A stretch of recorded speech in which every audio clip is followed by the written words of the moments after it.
Teaching is one of the most rewarding jobs on the entire planet, but literally, are you being appreciated for the amount of workload that you put in? Are you being financially appreciated, and are you actually being socially appreciated? It's literally 1:18 in the afternoon here on a Wednesday, and I'm currently sat, in fact, I'll show you.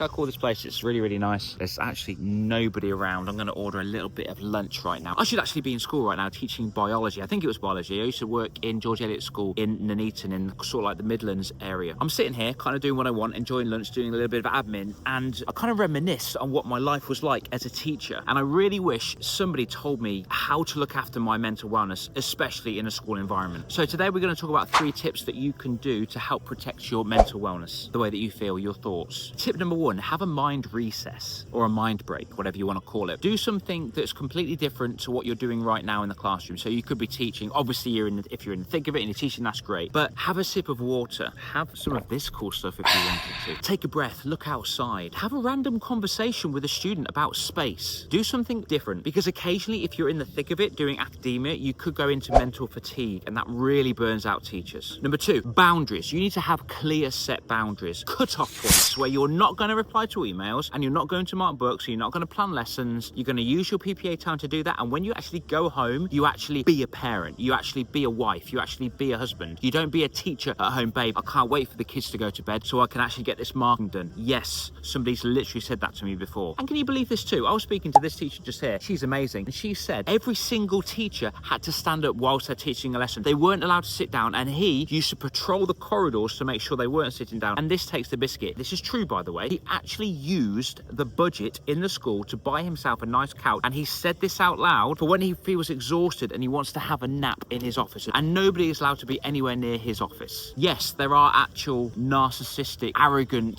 gaslighty people like this in education, unfortunately. And tip number 3, anchor positive energy in your classes. So this could be playing calming music just before the kids come in. It could be buying a shed load of plants so you've got that nice outdoors feel. It could be hanging things from the ceiling. It could even be playing a silly game on your phone or something. Your wellness isn't a luxury. Just try out these 3 little tips and just see if it has an effect for the rest of this week. And if you want more strategies or want more information, honestly, please comment below. Just let me know how you feel, and I'd love to know actually personally if these 3 things helped. Anyway, remember, if you are a teacher, you are the backbone of our society. You are literally cultivating our young generation. So be kind to yourself in order to be kind to your students, and stop allowing people to put pressure on top of you when you deserve so much more. In the meantime, have a cool day. Peace out.